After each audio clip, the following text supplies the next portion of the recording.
Do you trust me? That's what Connor asked me one night out of nowhere while we were watching The Bear and splitting Thai takeout.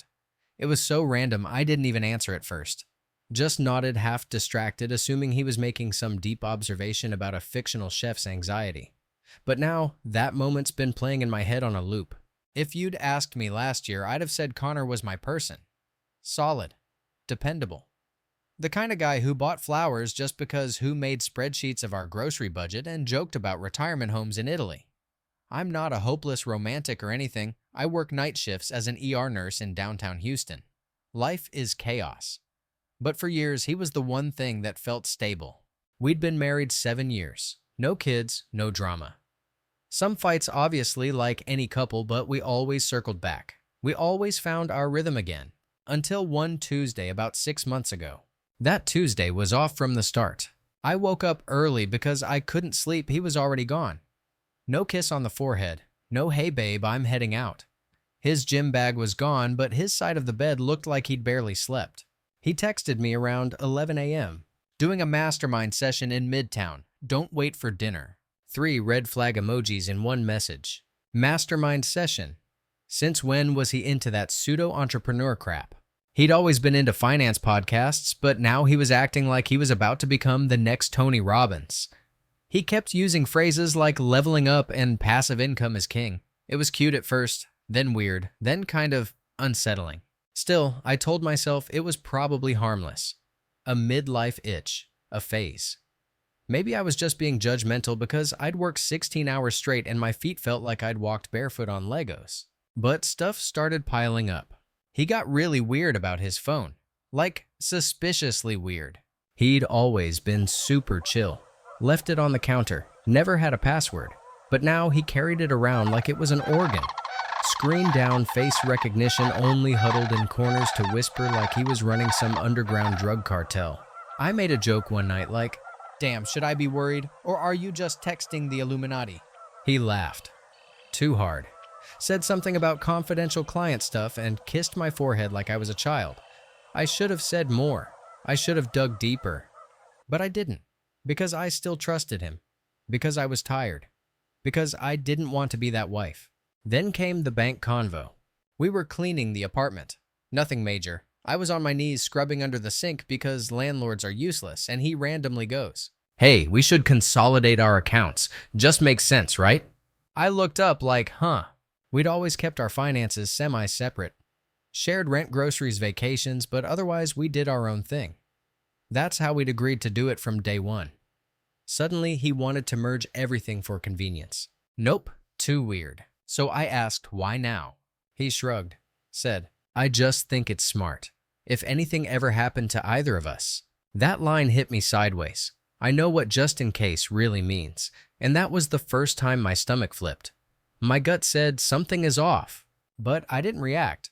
Not yet. I played along. Because here's the thing, I've seen the worst of people. I've watched drunk guys cry over dying best friends. I've held women's hands through miscarriages while their husbands cheated in waiting rooms. I've seen what secrets do. And I wasn't about to let my life become another case file.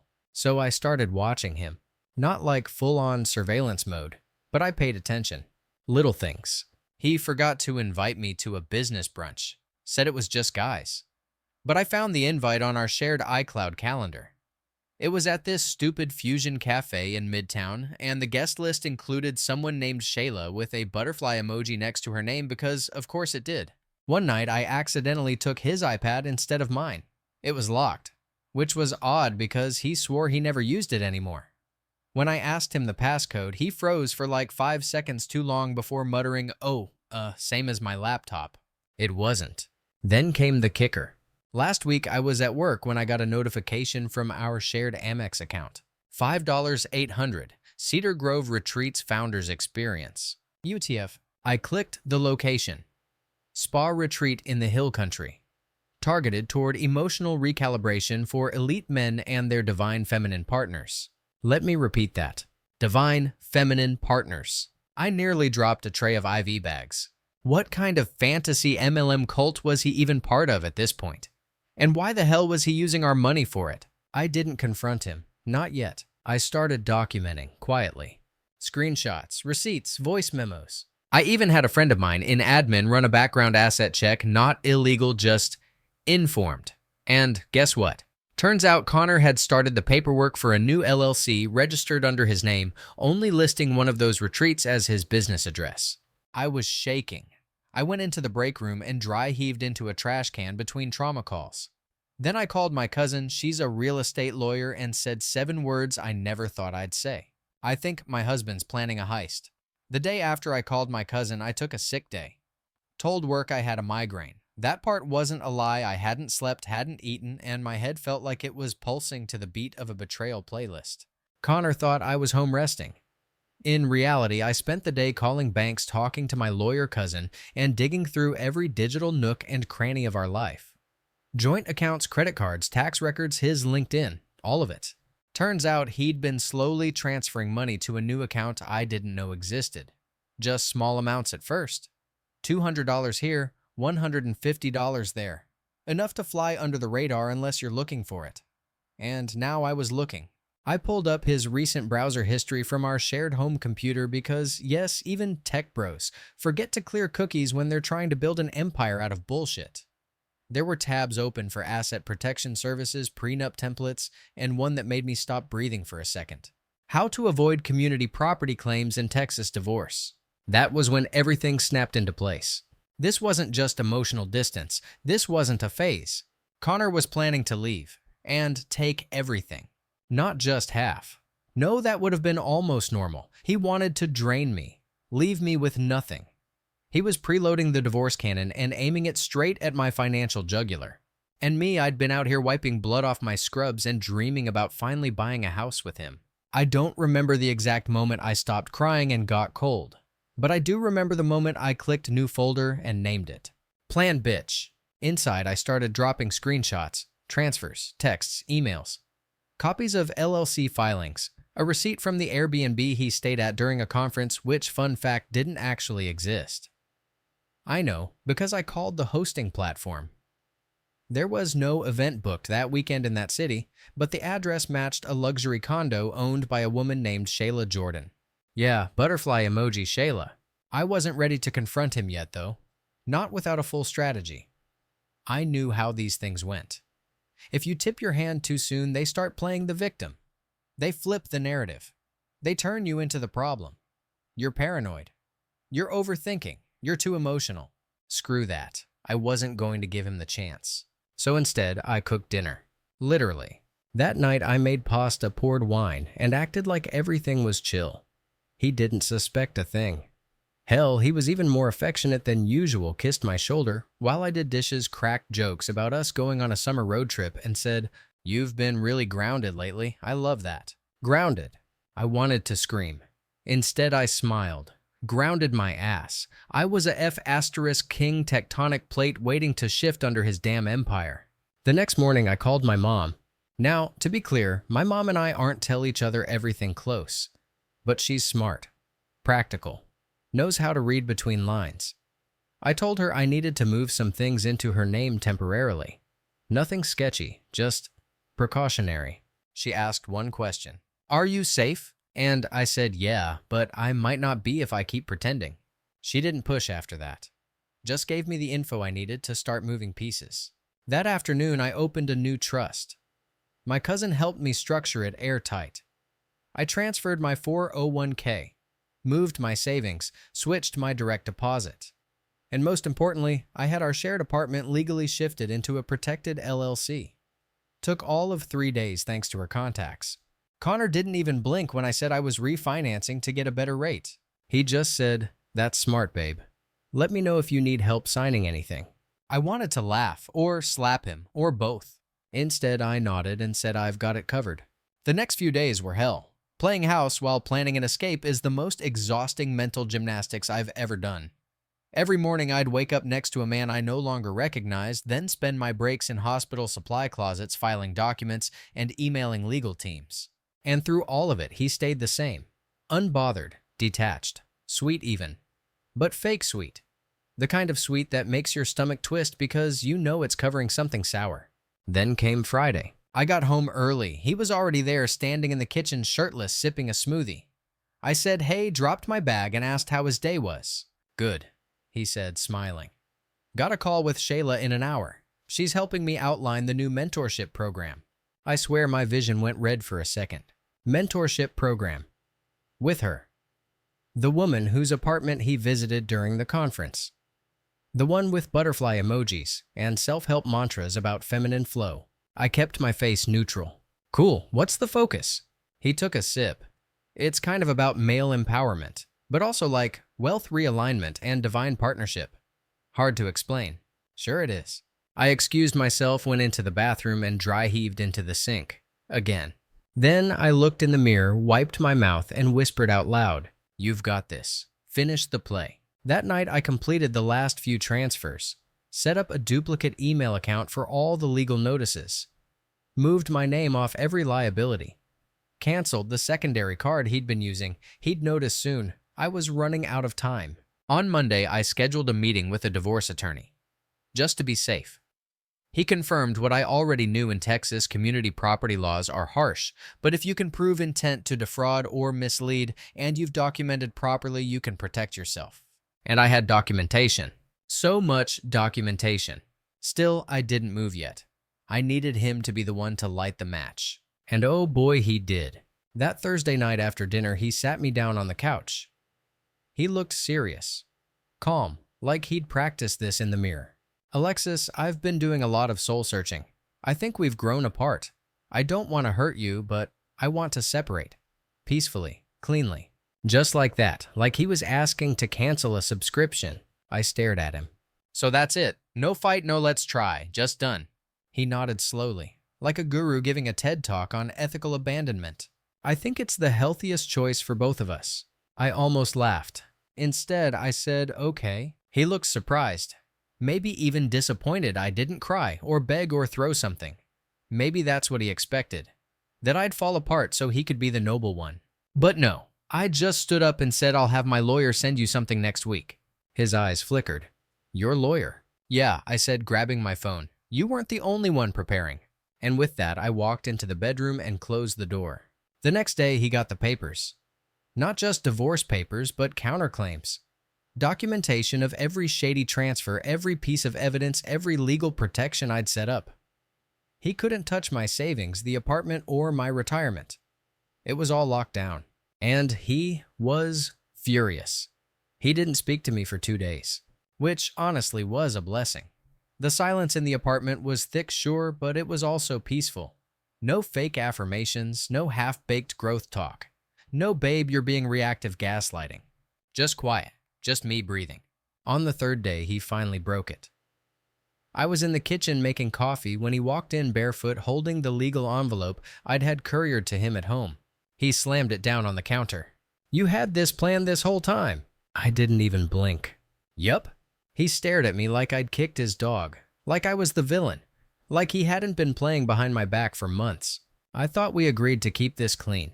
You mean you thought I'd just sit back while you drained our account and walked off with Butterfly Girl? I didn't raise my voice. I didn't even sound angry, just done. And I think that's what pissed him off the most. He wasn't getting the reaction he wanted. No crying, no yelling, just facts. You're unbelievable, he snapped. You moved assets behind my back.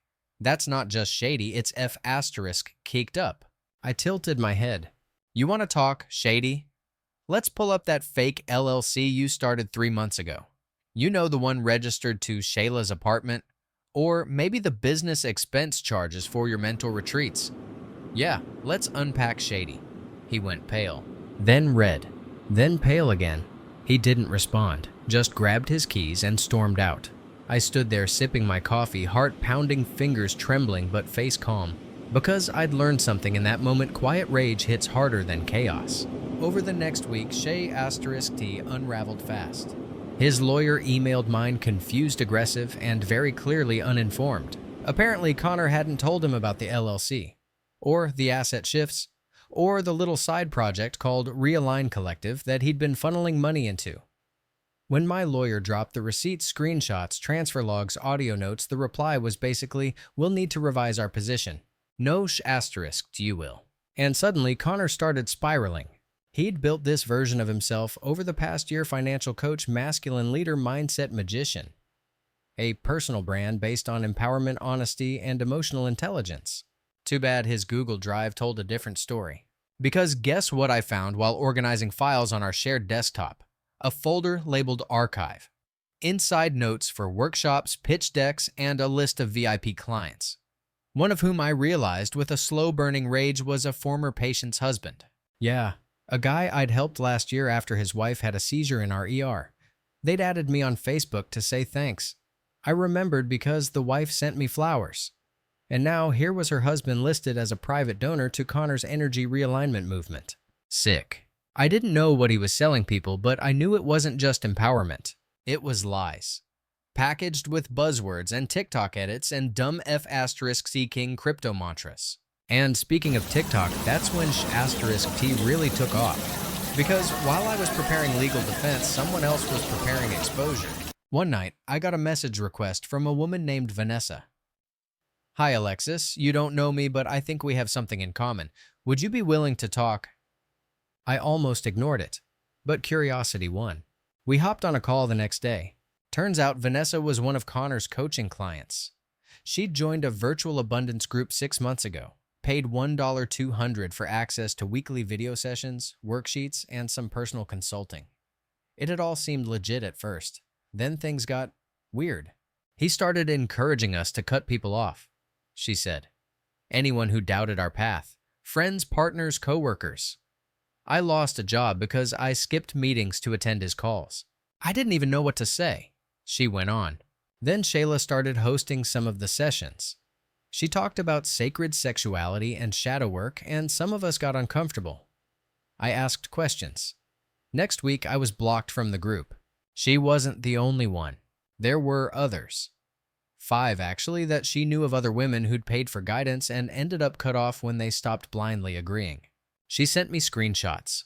One from Connor after someone questioned his pricing. Low vibrational people always push back on cost.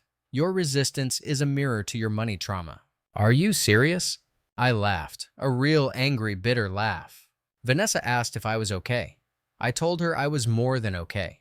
I was ready. That night I sent her the public records on the LLC and the retreat charges, and the name of the real estate lawyer helping me unwind the mess. I didn't ask her to post anything. I just gave her the receipts. She handled the rest. 2 days later, I woke up to my phone blowing up. Group chats, DMs, texts from coworkers. Vanessa had made a TikTok. Nothing dramatic, just screenshots, redacted names, calm narration, a caption that said, "When your abundance coach turns out to be a married guy draining joint accounts and ghosting clients. #karma, #real talk, #Connor exposed." It went viral in 24 hours. And when I say viral, I mean viral. People stitched it, duetted it, made parody skits. Someone even edited clips from his old YouTube promo reel with the song Gaslighter playing underneath. It was glorious. He tried to get it taken down, of course, claimed defamation. But Vanessa was smart. She never mentioned his full name, and everything she shared was public record or her own experience. By the weekend, he was toast. Lost half his coaching subscriptions. One of his brand sponsors dropped him. Shayla made her Instagram private and deleted half her reels. I watched the whole thing unfold with a glass of wine and a face mask on while my dog snored at my feet. Was it petty? Sure. Was it justified? Absolutely. Because he didn't just try to leave, he tried to erase me, undermine me, use me. And now the curtain was pulled back. People saw him for what he really was. At mediation the following week, he barely spoke. His lawyer did most of the talking, asking for a restructuring of our agreement, proposing fairer terms. I stayed silent until the very end. Then I leaned forward and said, "We can either proceed with the terms as written, or I can forward a copy of your internal coaching materials to the Texas Business Licensing Board."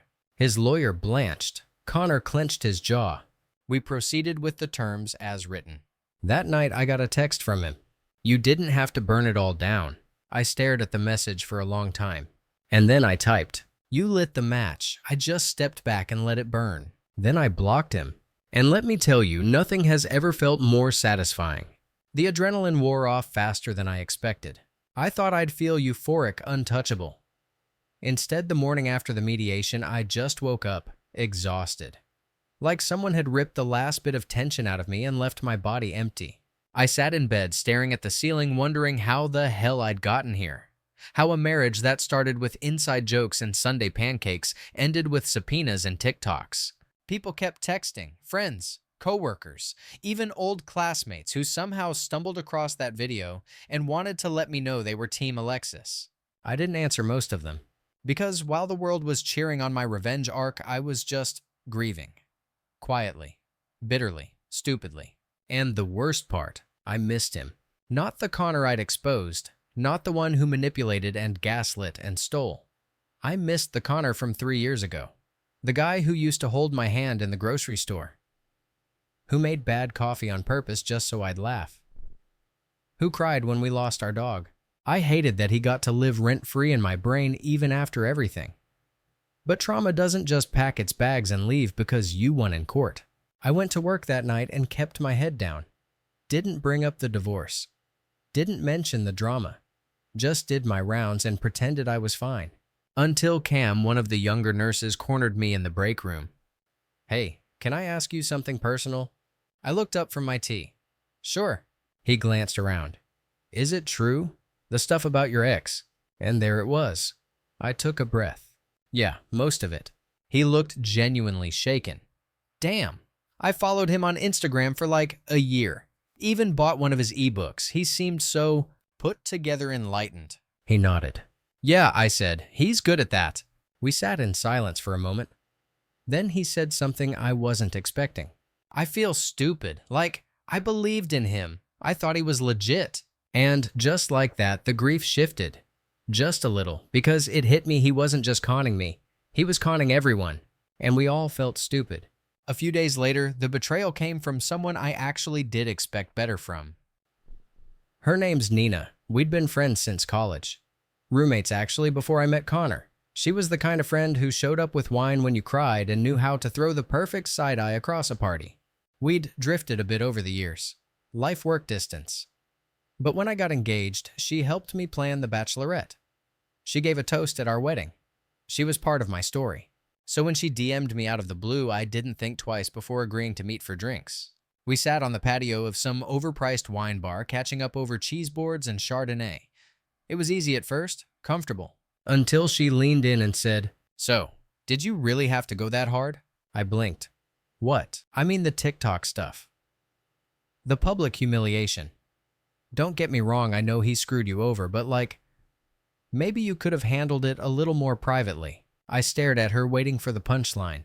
"Nina. He tried to rob me blind and gaslight me into thinking I was crazy." "Yeah, I know. I'm not defending him. I don't know. Some people think you kinda nuked his whole life." I put my drink down. My hands were shaking. "He nuked mine, Nina. I just returned the fire." She shrugged. "I guess. I just think some people are saying it looks messy." And there it was. The real reason she invited me out. Not to reconnect, not to support, but to low-key scold me for making things uncomfortable for the people who still followed Connor online. I stood up. "You know what's messy, Nina, finding out? Your husband was planning a financial ambush while pretending to love you. You want to talk about uncomfortable? Try pretending to sleep next to someone who was watching your money disappear. That's F***E King messy." I dropped a 20 on the table and walked out without saying goodbye. Blocked her that night. No regrets. But it wasn't all loss. The next week, I had coffee with my mom. She didn't say much, just let me talk. At one point, I told her everything, every lie, every receipt, every time I doubted myself and stayed anyway. She just looked at me, eyes full of this weird mix of pride and sadness. "I wish you hadn't gone through all that," she said softly. "Yeah, me too." Then she squeezed my hand and said, "But I'm proud of how you ended it." And I cried. For the first time in weeks, I actually cried. Not out of anger or stress, but because I finally felt seen. One night, I sat down with a notebook and wrote a list. Things I forgot about myself. I love thunderstorms. I used to bake banana bread on Sundays. I have a weird talent for assembling IKEA furniture. I don't actually like kombucha, I just drank it because Connor said it was gut gold. I used to dream about writing a book. I stared at the last line for a long time. Then I opened my laptop. Started writing just a few paragraphs, a rough intro. The story of a woman who wakes up one day and realizes her marriage was a performance she didn't audition for. It felt good, honest, therapeutic. A few weeks later, I got a text from a number I didn't recognize. "Hey, you probably don't want to hear from me, but I'm really sorry about everything." It was Shayla. My first instinct was to ignore it or block her, but curiosity got the better of me. I replied, "Why now?" She sent a long paragraph. Said she didn't know the full story. Said she thought Connor was separated when they started working together. Said she found out the truth too late and was ashamed of how long she stayed quiet. I didn't know whether to believe her. Still, don't, honestly. But something about the way she ended the message stuck with me. "I hope you burn brighter now." I didn't reply, but I appreciated it. Sometimes closure doesn't come in the form of forgiveness. Sometimes it's just a quiet acknowledgement that you survived. The last thing I did that month was paint the living room. Nothing fancy, just a soft sage green. I did it while blasting music barefoot with paint in my hair and wine on the windowsill. I hung new curtains, donated old dishes, bought a giant throw blanket I'd always wanted but Connor said was too extra. And when I was done, I sat on the floor cross-legged and took a deep breath. Not because everything was magically healed, but because I was still here, still me. And finally, only mine. 3 months later, I was thriving in the most unaesthetic way possible. No romantic beach trips, no hot girl revenge era energy. Just small, stable stuff that felt like mine. I switched my shift schedule to days, started eating real food again instead of vending machine crap. I was still tired all the time, but it was a different kind of tired earned tired, not emotional depletion tired. I even signed up for a trauma-informed therapy group. One of those weird circle up and breathe kind of things I used to roll my eyes at. Turns out it was exactly what I needed. We sat in folding chairs in a church basement that smelled like dusty books and leftover donuts. No one talked about revenge or cheating or lawsuits. We talked about self-worth, about boundaries, about what it means to feel safe in your own damn life. The first time I said out loud my husband lied to me and tried to financially erase me, I expected the group to look horrified. Instead, one woman nodded and said mine took out a second mortgage in my name. I found out when the foreclosure letter arrived. That was the moment I got it. It wasn't just me. So many of us were walking around with trauma hidden under lip gloss and work badges, keeping it quiet because the world doesn't like messy women. But screw that, I was done being neat. And once I gave myself permission to be messy, I got louder. I started writing more. At first, it was just little essays, stories, observations. Then I posted one on Medium. It was called How I Didn't Lose Everything Even When He Tried. It got shared over 10,000 times in a week. Then a freelance editor DM'd me on Instagram and asked if I'd consider turning my experience into a book. I said yes, not because I wanted fame or revenge, but because I wanted to write the story I wish I'd read when I was still in it, when I was lying awake at 3 a.m., wondering if I was crazy for feeling what I felt. And that's how Justice RX was born. A blog, a newsletter, a corner of the internet just for people like me, women rebuilding after betrayal, humiliation, or flat-out financial warfare. No toxic positivity, no just meditated away BS. Just real talk and real tools. By month 4, I had over 6,000 subscribers. And I used some of the money I'd saved from the legal win to host a one-day workshop for nurses on financial independence. It sold out in 48 hours. Some days I'd get DMs from strangers saying things like, "You made me open my own account for the first time in 10 years." Or, "Your story gave me the push to leave my fiancé before signing that lease." And every time I'd tear up a little. Because helping someone avoid my pain, that was better than any revenge. One Saturday, I went to my favorite local coffee shop, the one with the moody lighting and indie playlists, and ran into someone I hadn't seen in years. Matt. He was one of Connor's old co-workers. We'd only met a few times, but he was always cool. Quiet, polite, smart. The kind of guy who actually listened when you spoke. He looked surprised to see me. "Alexis, damn, it's been a minute." We sat down, caught up, talked about work and books and how weirdly therapeutic plant shopping had become. At one point, he looked at me and said, "I'm glad you got out. A bunch of us saw signs but didn't know how to bring it up." I blinked. "Wait, you knew?" He nodded slowly. He started acting different after that retreat in Arizona. Got secretive. Paranoid.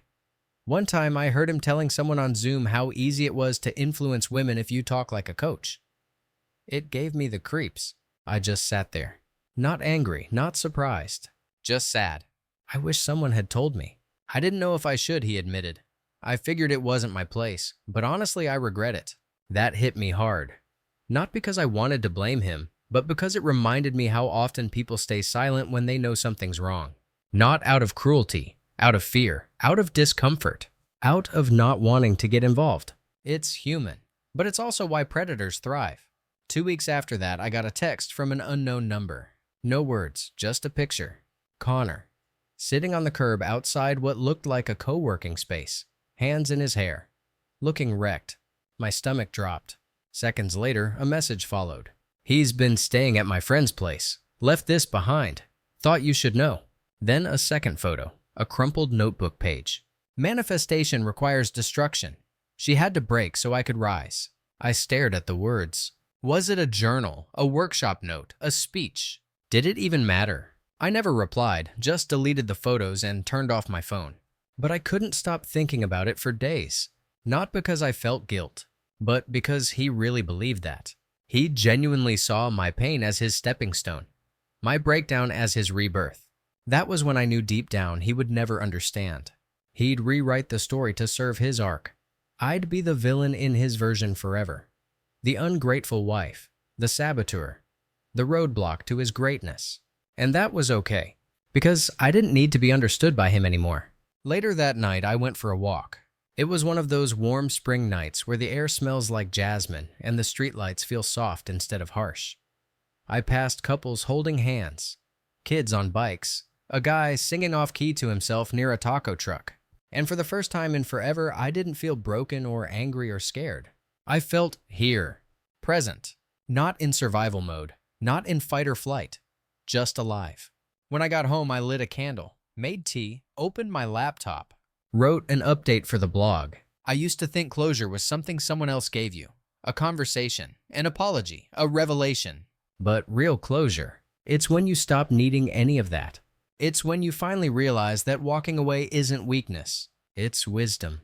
I hit publish, closed the tab, and let the silence settle not like a threat but like a friend.